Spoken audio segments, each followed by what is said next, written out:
Hi, thank you for tuning in again. I'm going to be doing another reading today. This one's quite a long one. It's again out of the Nag Hammadi scriptures, and it's the Tripartite Tractate. So I'm going to split it up in about 4 30-minute segments ish, and those will come out over the next several weeks. So, the Tripartite Tractate, Part 1. In order to be able to speak about exalted things, it is necessary that we begin with the Father, who is the root of the all, and from whom we have obtained grace to speak about him. For he existed before anything else had come into being except him alone. The Father is singular while also being many, for he is first and he is unique. Though without being solitary, how else could he be a father? For from the word father, it follows that there is a son. That singular one who is the only father is in fact like a tree that has a trunk, branches, and fruit. Of him, it may be said that he is a true father, incomparable and immutable, because he is truly singular and God. For no one is God for him, and no one is father to him. He has not been born, and no other has brought him into being. For whoever is the father of somebody, or his maker, himself has a father and a maker in turn.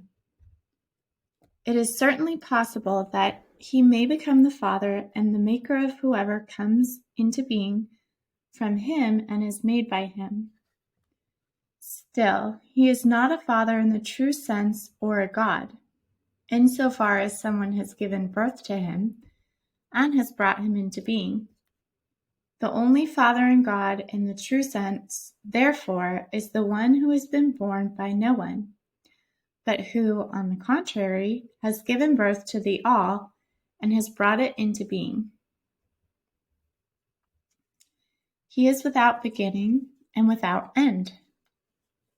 For not only is he without end, being unborn makes him immortal as well, but he is also unchangeable in his eternal being, in that which he is, and that which makes him immutable, and that which makes him great. He does not move himself away from what he is, nor can anyone else force him against his will to cease being what he is. For no one has made him what he is. Therefore, neither does he change himself, nor will another be able to move him from that in which he is, from what he is, from his way of being, or from his greatness. Thus, he cannot be moved, nor is it possible for another to change him into a different form, either by reducing him or changing him, or making him less. For this is truly and veritably how he is unchangeable and immutable, being clothed in immutability.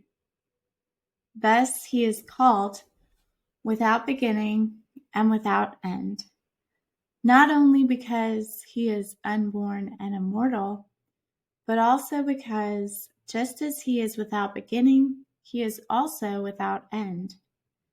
In his manner of being, he is incomprehensible. In his greatness, inscrutable in his wisdom, invincible in his might, and unfathomable in his sweetness. In the true sense, he alone, the good, unborn, and perfect Father, who lacks nothing, is complete, filled with everything he possesses, excellent and precious qualities of every kind. Moreover, he has no envy, which means that all he owns he gives away, without being affected and suffering no loss by his gifts, For he is rich from the things he gives away and finds rest in what he graciously bestows. Therefore, his manner, his form, and his greatness are such that nothing else exists beside him from the beginning.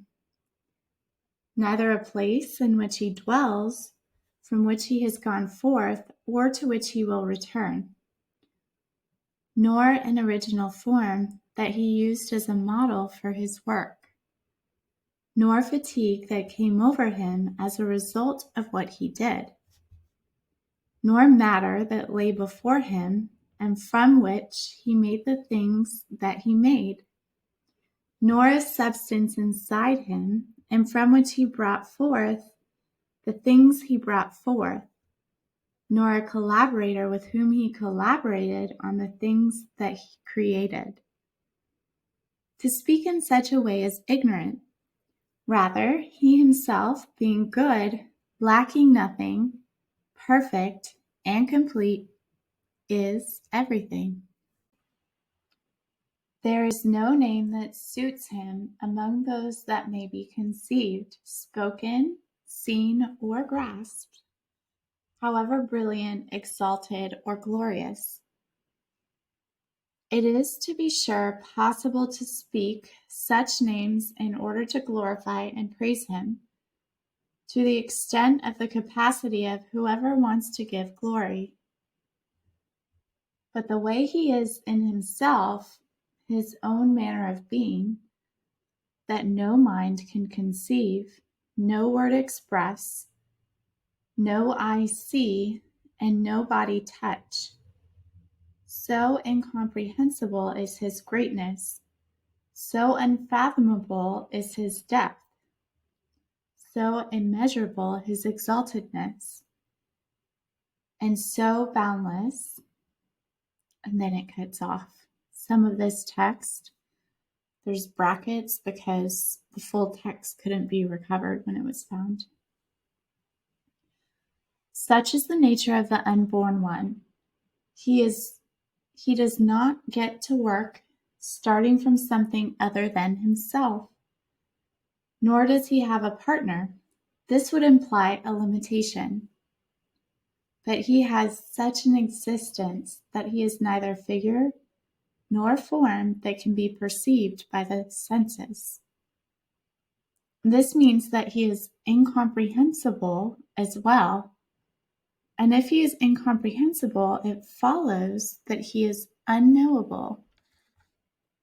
The generation of the Son, being inconceivable for any thought, invisible for anything, unutterable for any word, and untouchable for any hand, only he himself knows himself the way he is.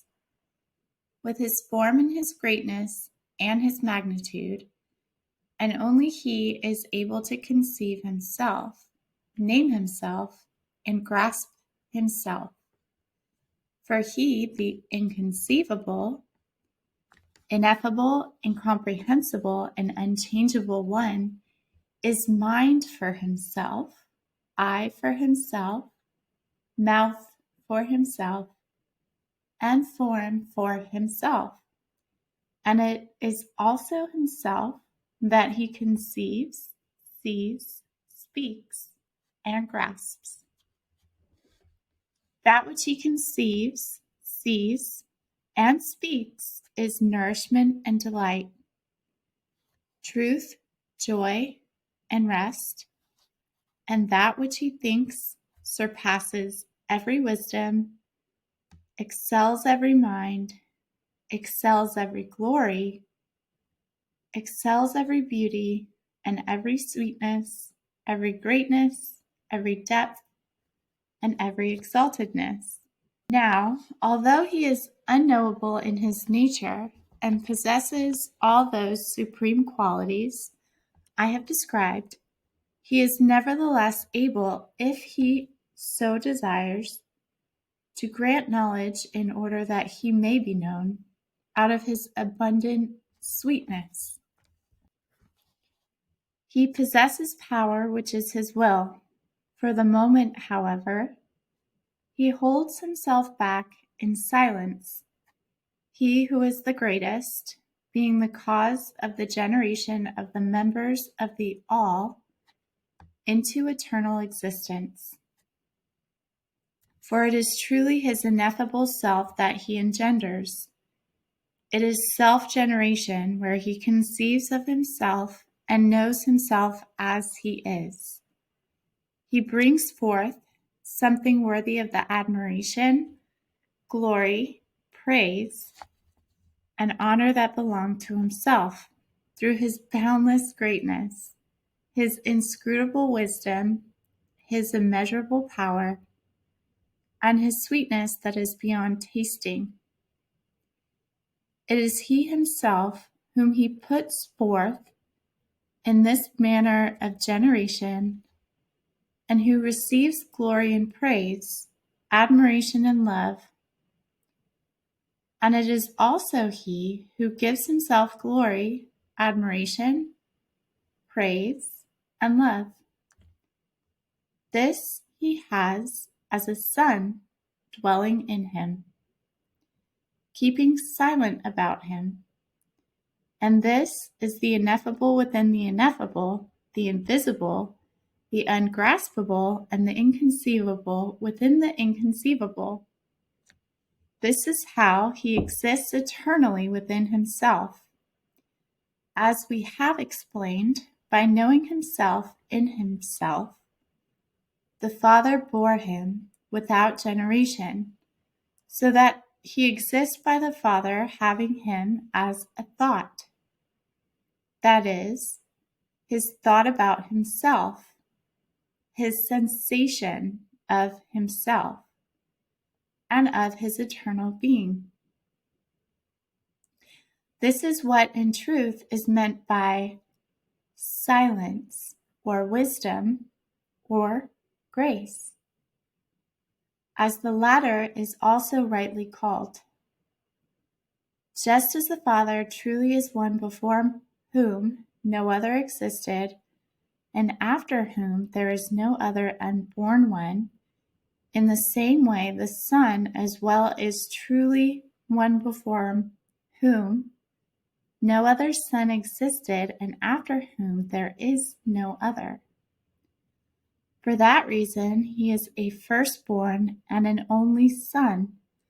Firstborn because there was no one before him, and the only son because there is no one after him. The pre-existent church.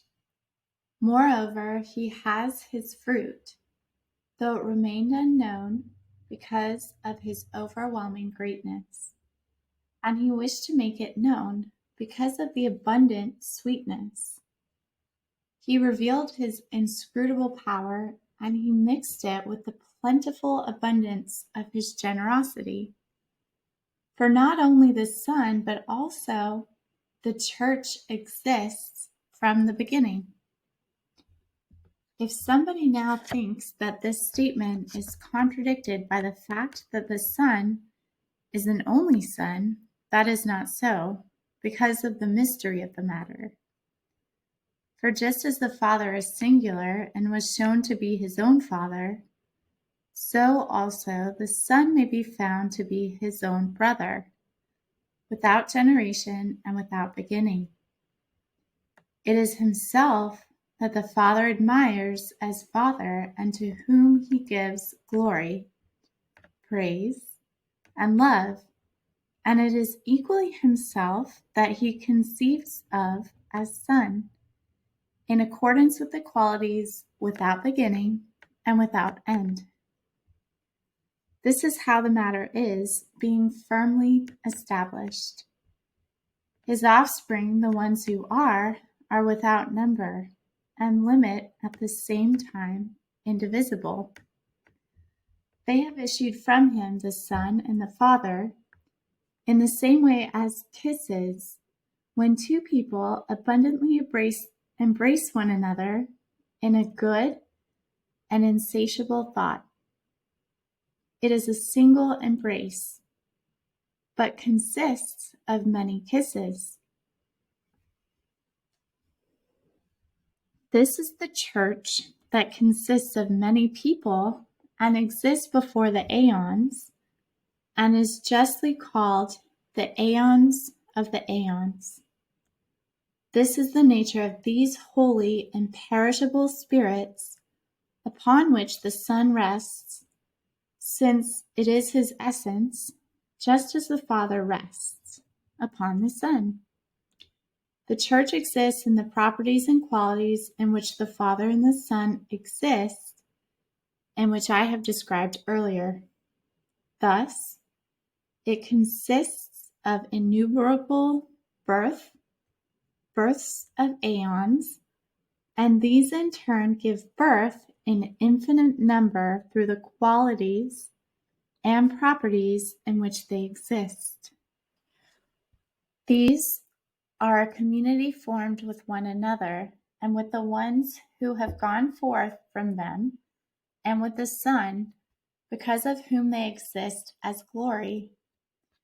For this reason, no mind can conceive of them, such is the perfection of that place, nor can words speak of them.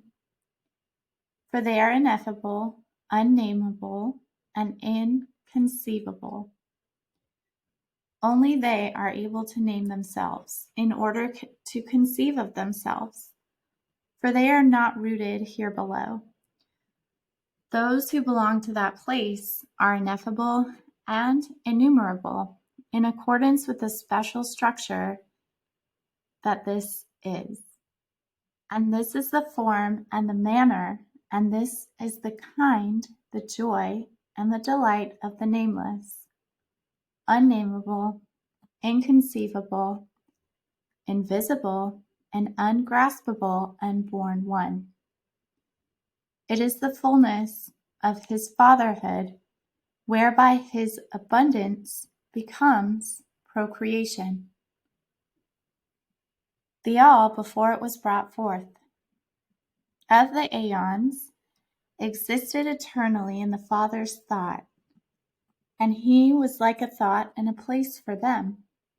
And once it was decided that they should be born, he who possesses all power desired to take and bring what was incomplete out of those who were within him.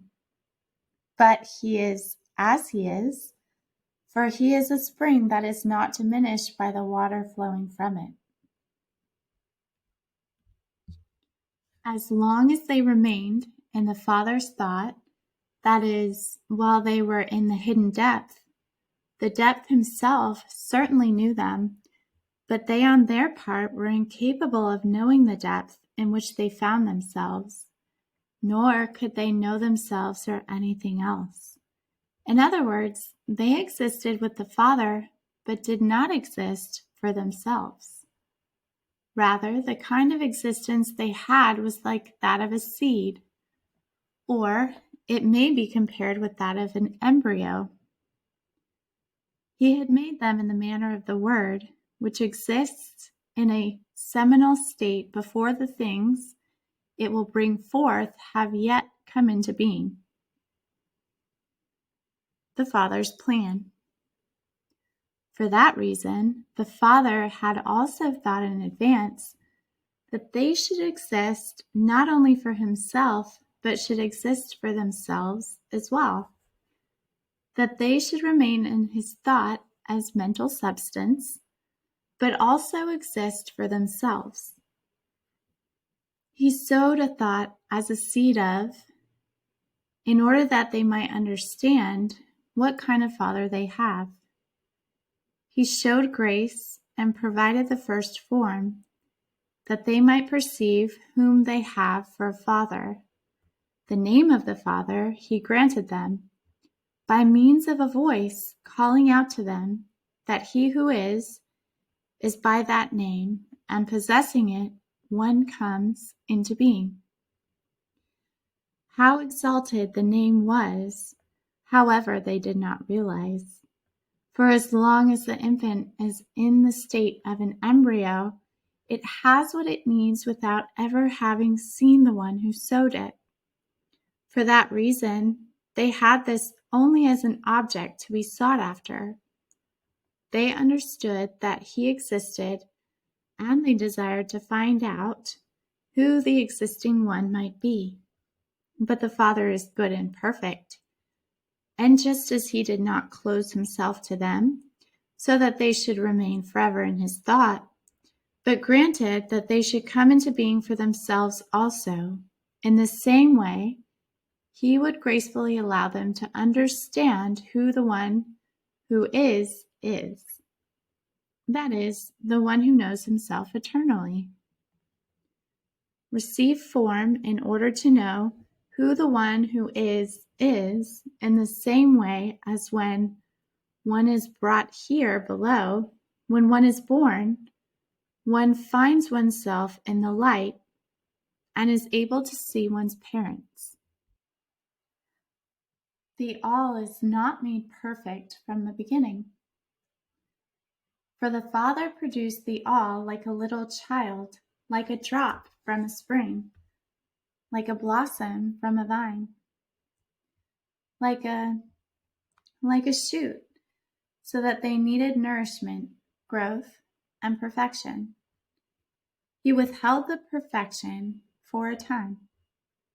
Having kept it in his mind from the beginning, he possesses it from the beginning and looks at it. But he concealed it for those who had come forth from him. This was not out of jealousy, but it was in order that the aeons should not receive their perfection from the beginning and thereby exalt themselves in glory as equal to the Father and think that they had achieved this perfection out of themselves. But just as they came into existence because it pleased him, so also it was because it pleased him that he benevolently granted them a perfect thought that would make them faultless. The Father reveals himself in the Son through the hymns of the mind. That which he now made to rise like a light for those who had gone forth from himself, that by which they are given a name, that is the Son, the full and faultlessly perfect one. The Father brought him forth while he remained united with the one from whom he had gone forth, receiving glory together, the all, according to the ability of each one to receive him. This is not yet his greatness that they have received. Rather, he exists only partially in the manner, the form, and the greatness that he is.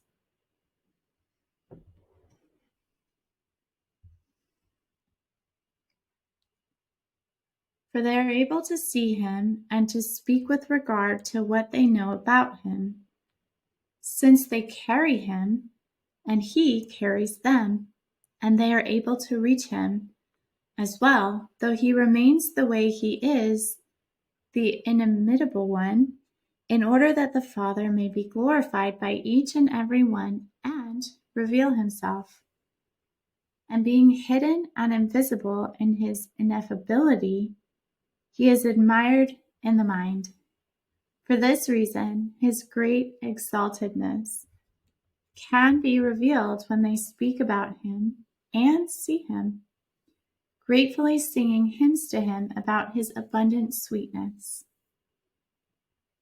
The ability of the aeons to procreate, and just as the marvels of silence are eternal births of mind, so also the faculties of the word are spiritual emissions.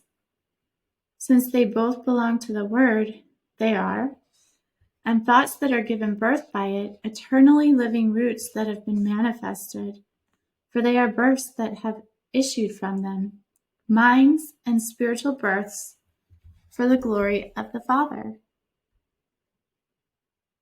And there is no need of a voice, since they are spirits of mind and word, nor is there any need to perform an action for what they desire to do. But in the same manner that the Father exists, so do those who have issued from him also bring forth all that they wish. And that which they think, that which they say, that which they move toward, that which they are in, and that which they sing as hymns, giving glory, he has as a son. For this is their power of giving birth, as with the ones from whom they have gone forth by mutual help, for they have been helping one another in the same way as those unborn. The distinction between the Father and the Son. Now the Father, insofar as he is elevated above the members of the all, is unknowable and incomprehensible.